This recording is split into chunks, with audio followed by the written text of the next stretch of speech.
again and welcome to episode 39 of the PS Podcast, Australia's #1 PlayStation podcast, hosted by us. I'm one of your hosts, Cale Adam, and as ever I'm joined by Govinda New Headphones Whitehurst. Shouldn't have Brexited. And of course we are joined once again by the one, the only, Richard Wood. Hey guys, how you doing? What are the headphones? What are these new headphones? Sounds exciting. They're the Rig headphones. They're nothing special. It's just I had the PlayStation Pulse ones, that like the massive ones that shock your brain with like the rumble. I don't know, and they were garbage. I wear glasses, and it was very very uncomfortable to wear with glasses. So I've kind of downgraded from 5.1 surround sound to a headphone jack, but it was kind of worth it in the end. Yeah, nice. Oh, cool. Yeah, they look pretty nice. That's really what's important. Look, to be totally honest, I bought them off Cale's housemate Jack for like a steak dinner, and then they broke within like a day, and he took them back to the place he bought them and got me a fresh headset. So it all worked out for me. Nice. And you got steak dinner. So everyone's happy there. It's a happy deal. He got the steak dinner, I guess, and that wasn't that good, and I don't think, but it doesn't matter. The deal was done.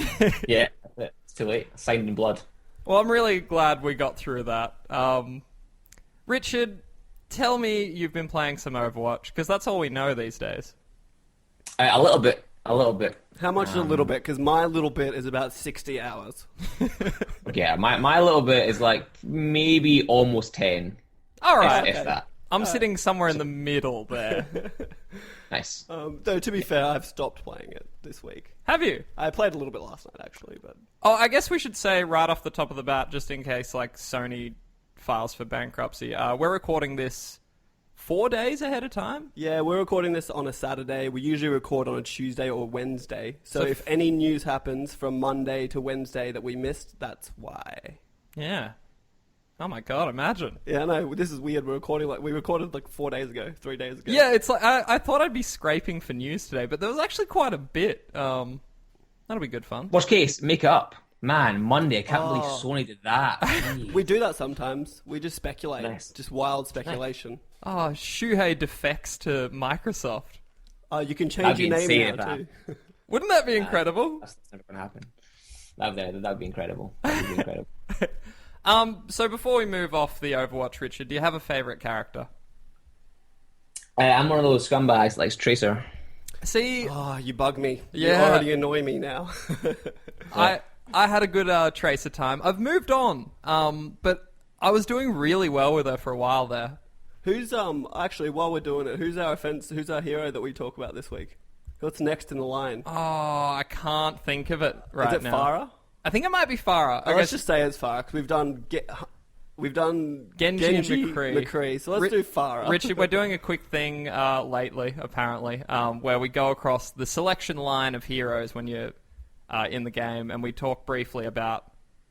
It's just terrible. We're becoming an Overwatch podcast. Yeah, I think we are. I was ready to change the name, but you didn't agree. No, I don't think it's for the best.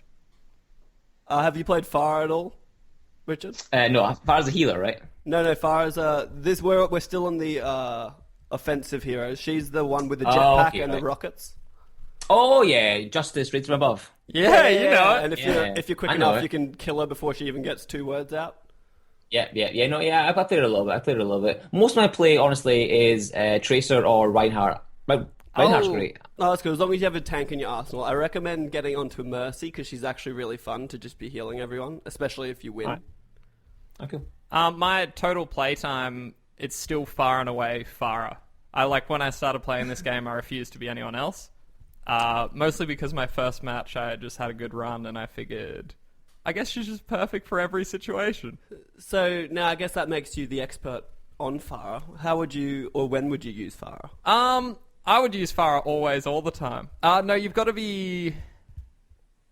You got to be outside. I'm trying to think, like, that final push in that El Dorado stage. It's too close. Yeah, it's too enclosed for in there. High ceilings, you can get away with it. If you're facing one or more Tourbillons, you're going to have a bad time. Those turrets... She's got so much range on the rockets that if you can get a good eye line, she's actually pretty effective. Yeah. But she goes down quite quickly.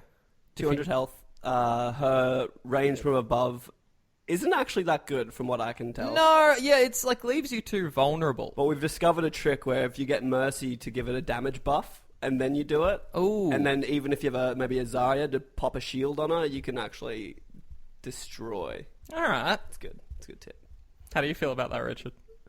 I completely agree with that tip. Do you play with anyone, or do you just go solo? Both. Some of my friends have it, so I played with friends and kind of solo. Like, for me, Overwatch is a great jump in, play a couple of rounds, jump out kind of game. You know, I think that's how I'll play it going forward. Is I've got half an hour, I want to kind of chill out, relax, and I'll throw it on. For a long time, I was playing it as my lunchtime game, so I'd like have my lunch, play one game Overwatch, and then stop playing, sort of thing. So I kind of play as more of a bite-sized kind of casual game at the moment. That's fair. It's good for that because I guess you can get in and get out. My problem is that when I first started playing, it would just kind of put you into a match again, like straight away. And so my poor willpower would insist that I'd play that next match until it was done, and that would happen for maybe another 10 to 12 matches. Oh, God. Well, yeah, that's... I haven't been playing anything else. I dabbled a little more with The Witcher. Yeah, you swayed me. You're like my my little devil on my shoulder, and I caved, and I've been playing The Witcher also. It's funny, Richard. Nice. Last time we had you on was episode 16. This is now 39. We were probably playing The Witcher last time we spoke. I think you were, actually, yeah. That's so I weird. think you were. Yeah. Big game. It's pretty great, though. I mean, the game's lasted you guys so long with the DLC and stuff like that. It's quite impressive, really. That's partly why I think we got back into it, because we kept hearing great things about the DLC, but I now need to just get through the story again. So Yeah, I can it's get like- through DLC. It's a whole thing. It's such a commitment. It's all end game content. And I just started New Game Plus when I'd finished it last time, so I was at the very, very beginning of the game. So now I have to go through it to do it. But I only... Playing it again, like in my mind, it's such a great game, but playing it again, some of the flaws kind of stand out again. Like the combat, it's just not the tightest. Yeah, I still really enjoy... Like, If you can pull it off, it's great. I'm playing it on a harder difficulty, so I find like I've got to be really on point with dodges and stuff. Yep. I kind of like that. It took me like maybe a few hours just to like remember what I was doing at all, Yeah. or how to do anything. I was using potions when I shouldn't. Like it was messy, but I died on like neckers and stuff. It was a bad time. Goddamn neckers. How about you, Richard? Playing anything cool lately?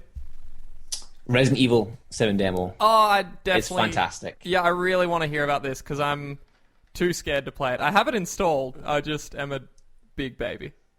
Yeah, it's pretty scary, actually. It is actually surprisingly quite scary. It's really well done, but no, I mean, obviously it was announced at E3, and I love Resident Evil.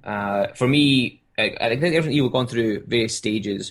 The first couple that came out, 1 and 2, I didn't really play. I played them a little bit, but I was too young and I was scared of them, so I would get to the dogs bit and turn it off because the game's too scary. No one Me needs too. that. No one needs that. Yeah, no, it was too much. I loved 4. I think sort of my age group, 4 was the pinnacle of that series. 4 I loved is... it, the mix up. Yeah, 4 is the only one I've ever completed. Nice. Yeah, all the Nice. others I just kind of give up at some point. Well, I played a lot of 5. It's the one I played the most because Sorry, we definitely I was finished 5, old didn't enough to do it. Yeah. And I got to the very last boss, and I just couldn't do it. I didn't know that I had no ammo, and I couldn't figure out what was going on. And then later, I figured out. Someone told me how to do it. It's like a gimmick fight. You had to like knock Yeah. rocks down or Yeah, something. something like shoot lava, something. I don't know, but it was. Oh yeah, I remember that. I just couldn't do it, and I ended up giving up right at the last boss. Very similar to the way I finished Guacamelee. Nice. Or didn't finish it, I guess. So this one's in first person, Richard.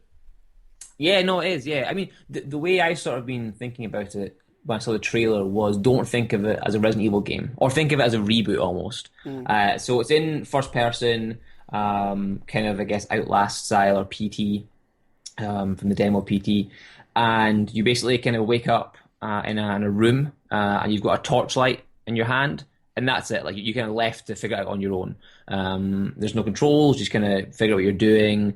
You're exploring this old abandoned house, and you're trying to get out of the house via various clues. And there's a couple of different endings. I think there's 2 endings found so far, and there's various items you can find that will help you get to the ending. There's a couple of items in the game that I found, and looking online, people have found, and they've no idea what they're used for yet. So there's possibly a third ending that no one's quite figured out how to do it. But it feels great. I mean, it looks fantastic, first of all. The actual demo looks amazing graphically. The one thing worth noting is that the demo was just made to be a demo, so it's not actually in the game at all. So what you're playing will not be in the final version of Resident Evil at all. It's just like a slice they've made, which is quite interesting. I like that. Just to kind of give you a sense of the mood and stuff, I guess, of the final product. Yeah, exactly. But one thing that I really liked is that Resident Evil's always felt, even the latest ones like 5 and 6, are kind of a little bit clunky. It's always felt a little bit kind of tank control-y. Even though I really enjoyed 4, it was kind of like you were turning a tank. But they've actually got, it always was like that. But they've actually got options in the new one where you can change the camera control. So you can make it really quick if you're kind of more of a twitchy person, or you can slow it right down. So you can actually customize the movement of the character based on your kind of play style. And it's kind of basic. It's just the camera controls. But that feels great. You know, you can really make it feel much smoother, much more responsive. Or you can make it classic Resident Evil where it's really slow and clunky. I don't know why you do that, but you could if you wanted to. But no, the pacing of it's fantastic. The audio was fantastic. And bear with me here. It actually reminds me a little bit of Star Wars Battlefront in that game's audio was so good that it really made the game. And Resident Evil, the ambient audio, the creaks of the floor, the wind outside, the kind of the enemy or enemies you hear kind of creeping around you as well, all really add to the atmosphere and make it just a really great experience. I think definitely it's worth playing. It's more atmospheric than I would say. I think there's maybe 1 or 2 scares potentially, but it's more about the atmosphere, and it's kind of more about trying to figure out what you're doing and what's happening, and it's done in a very clever way. I don't want to spoil it for you, but if you want me to, I can chat about the gameplay as well and kind of the story of the game. Yeah, I'm interested. There's no combat? No. Well, I don't think so. So there's an axe that you can find, and you can use that axe like a weapon. But thus far, no one's found out how to use the axe or why the axe is even there. But it's quite interesting. But you wake up in this room, and you can have a flashback to being tied up and freed by this guy. So you wake up in the room. It's all kind of like, run down house, like an abandoned house. And you kind of the ending that I did first of all is you progress through the house, you're looking in drawers, you're hearing kind of noises above you, you're kind of, walking around trying to find items and so forth, and you eventually find a set of bolt cutters that allow you to open a locked chest, and in that chest is a VHS tape, which is always terrifying. So you watch the VHS tape, which is actually you from several days ago, so you play the past, which is quite a clever way of doing it, and you are basically kind of like a ghost hunter or a paranormal hunter, and you're the cameraman, and you're following the anchor and this other guy through this house, talking about what happened, and then all of a sudden it goes real bad, real quick. So you figure out what happened previously, how you got there, and then you use the clues to then try and get out of the house. Obviously, you actually never get out of the house; it goes bad again. But it's just it's really well done. Just using sort of the VHS tape as the flashback, you control that as well. They're very simple puzzles, but the way you find clues to unlock new rooms to try and get that one step closer to the exit point. And it does that classic thing where you'll go into a room and the room's totally fine, and you turn around and then there's now a mannequin right in front of you. And you're like, that's terrifying. You put that there. Yeah, I think I saw that in some of the E3 footage that was coming up. Yeah. Very. So they do that. I Am Legend. Yes, yeah, no. So they do that, and then doors close, and you're like, who closed that door? And then as the game progresses to kind of the end of the demo, the audio gets more intense. You hear footsteps around you. You're kind of like scraping on the door and stuff like that, and it's really, really well done. It's really enjoyable, and I'd recommend it. But I would say go in thinking of it as more of a PT or Outlast, or kind of like, I guess, more of a modern horror experience. Don't really think of it as a Resident Evil game, or you'll try and compare it too much to the originals. Yeah, it's interesting that they still branded it as Resident Evil 7 when it's such a